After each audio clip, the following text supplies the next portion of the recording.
नमस्कार भावांनो, आता सर्वांना आतुरता लागली आहे ती म्हणजे पेडगाव हिंदकेसरी मैदानाची। यावेळी नियम एकदम कडकच बनवलेले आहेत, सगळ्यांना आवडतील असेच नियम आहेत। त्यामुळे पारदर्शक मैदान म्हटलं तर पेडगाव मैदानाकडे पाहिलं जातंय। तर भावांनो, 21 जूनला ओपनचं हिंदकेसरी मैदान, 22 जूनला आदतचं हिंदकेसरी मैदान। आता सर्वजण या मैदानाची तयारी करत आहेत। तर भावांनो, नियम अटी जाणून घेऊया। पहिला नियम ऑब्जेक्शन बद्दल।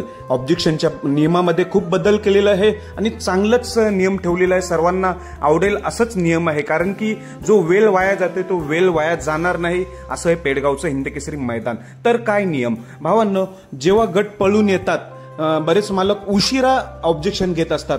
तर ह्यामध्ये असा नियमामध्ये बदल केलाय, समजा 10व्या गटात गाडी पळाली तर त्या 10व्या गटातील मालकाला ऑब्जेक्शन घ्यायचं असेल तर 15व्या गटापर्यंतच हा ऑब्जेक्शन घेऊ शकतात। म्हणजे 11 ते 15 पाचच गट पळेपर्यंतच ऑब्जेक्शन घेऊ शकतात। म्हणजे काय होतंय, काही जण 20वा गट चालू असते, 30वा किंवा 100वा गट, तेव्हा उशिरा येतात ऑब्जेक्शन घ्यायला, त्यामुळे खूप वेळ वाया जातोय। त्यामुळे ज्या मालकाचं ऑब्जेक्शन असेल ज्या गटामध्ये, तर पुढच्या 5 गटामध्येच हा ऑब्जेक्शन घेता येईल। त्यामुळे लवकरात लवकर निर्णय घेता येईल मालकाला।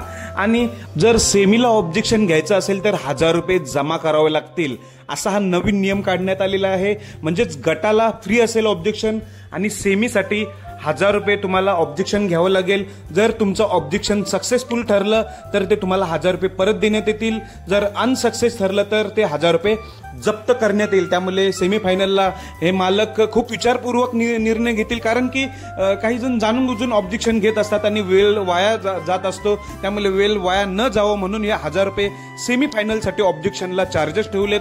जर सक्सेस ठरला तर ते 1000 रुपये रिटर्न आणि जर अनसक्सेस ठरलं तर ते 1000 रुपये जप्त करण्यात येतील। असा हा चांगला नियम केलेला आहे पेडगाव हिंदकेसरी मैदानात ऑब्जेक्शन बद्दल। अजून एक चांगला नियम म्हणजे जे गाड्या नोंदवतात त्याबद्दल। तर भावांनो, मालकाचा आधार कार्ड आणि बैलाचा नाव यासोबतच चिठ्ठी नोंदवावं लागेल आणि पैरेकऱ्याचा देखील नाव आणि आधार कार्ड तुम्हाला त्यासोबत द्यावं लागेल आणि गाडी एकदाच नोंद होईल। त्यामुळे भावांनो, सर्व बैलगाडा मालकांना संधी मिळेल, कारण की बरेच जण 5-5 चिठ्ठ्या नोंदवतात, 3 चिठ्ठ्या नोंदवतात। तर ह्यावेळी तसं काय पेडगाव हिंदकेसरी मैदानात होणार नाही। आधार कार्ड सहित, बैलाचं नाव सहित, पैरेकऱ्याचं नाव सहित तिथे नोंदवायचं आहे। त्यामुळे खूप मैदान भारी होईल, मैदान बघायला खूप मजा येणार। आणि दुसरा महत्वाचा नियम म्हणजे सुट्टीला खाली गाड्या सोडण्याबद्दल। बराच वेळ वाया जात असतो, तुम्हाला माहिती आहे, जेव्हा एक गट एखाद वेळी सुटत असतो तेव्हा गाड्या वळवळ करत असतात, तर 10-15 मिनिटं घेत असतात। सर्व समालोचक ओरडून सांगून दमतात। त्यामुळे येथे पेडगाव हिंदकेसरी मैदानात चांगला नियम केलेला आहे।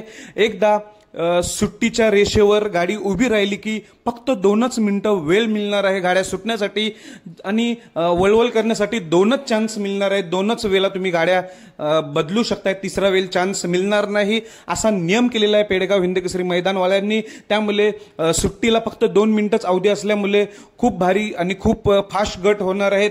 असे चांगले नियम बनवलेले आहेत पेडगाव हिंदकेसरी मैदानाचे। आता आतुरता 21 जून आणि 22 जूनची। तर भावांनो, तुम्हाला सांगू इच्छितो की गेल्या वर्षीचा जो रेकॉर्ड आहे आपला बैलगाडा क्षेत्रातील देव वृत्सम दशम हिंदकेसरी बकासूरच्या नावाने लगातार 2 दिवस 1 नंबरचा मानकरी होण्याचा, तर या वर्षी देखील आपला बकासूर हा रेकॉर्ड अबाधित ठेवणार आहेत का, त्याच्यात नावे करणार आहेत का, हा रेकॉर्ड तुटणार आहे? नक्कीच कमेंटमध्ये सांगा। आपला बकासूर हा रेकॉर्ड सेम ठेवेल की दुसरा नंदी लगातार 2 दिवस 1 नंबर करेल? नक्कीच कमेंटमध्ये सांगा। धन्यवाद भावांनो।